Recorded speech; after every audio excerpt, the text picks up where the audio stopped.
Почитувани представници на медиумите и почитувани граѓани, утрово имав таа чест и можност да ја предводам државно-црковната делегација на аудиенција кај папата Франциск, светиот отец на Римокатоличката црква овде во Ватикан. Посетата на Ватикан и средбата со папата е една од централните активности за време на честувањето што секоја година во Рим го организираме по повод 24 мај, денот на сесловенските просветители и светите браќа Кирил и Методи. Тоа беше убава можност да го изразиме нашето задоволство за зголемената динамика и одличните односи кои што ги имаме со Ватикан. Имавме прилика да зборуваме за теми кои се од суштинско значење,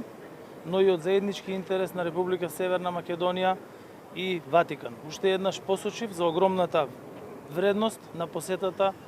на папата Франциск на нашата земја која што се случи во мај 2019 година. Овој историски настан беше потврда за високото ниво на заемна доверба, разбирање и пријателство помеѓу Република Северна Македонија и Ватикан. Нашата соработка и признание од страна на Ватикан е потврдено со тоа што ликовите, како што се светата Мајка Тереза и светите браќа Кирил и Методи, кои се дел од нашето заедничко наследство, Ватикан ги прогласи за покровители на Европа. Оваа прилика сакам да ја искористам и да ги потенцирам темелните историски, културни врски помеѓу Северна Македонија и Ватикан, како движечка сила за унапредување на нашата соработка во повеќе области.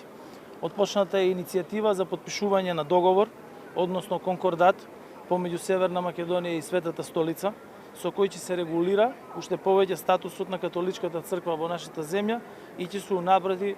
соработката во области од заемен интерес. Од огромно заедничко значење и интерес е и на тамошното унапредување на соработката помеѓу институциите и тоа најмногу помеѓу Националната библиотека Свети Климент Охридски во однос на реставрација, конзервација и дигитализација на материјалите и книжевното наследство кое што го правиме заедно со Ватиканската библиотека, како и соработката помеѓу Универзитетот Урбанијана и Универзитетот Свети Кирил и Методи, кои што веќе имаат воспоставена соработка и која што сакаме уште повеќе да ја продлабочиме. На моје огромно задоволство со папата Франциск се согласивме дека поддршката на најранливите граѓани во време на оваа најголема криза е суштинско и е дел од нашето делување и од нашите политики кои што како влада ги спроведуваме. Во овој контекст би сакал да потенцирам дека почитувањето на разликите се едни од столбовите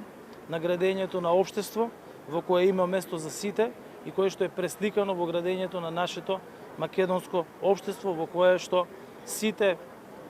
граѓани без разлика на нивната верска или било која друга припадност имаат еднакви можности во нашата држава. Пораката за надеж и желба за просперитет во постпандемискиот период, но и во време на справување со најголемата криза, која што е предизвикана од војната во Украина, одекнува силно по посетата и во тој дух верувам дека плодната соработка со Ватикан ќе се продлабочи, бидејќи ги делиме истите вредности на меѓусебно разбирање, поддршка на најранливите, еднаквост, толеранција и човечко достоинство. Ви благодарам.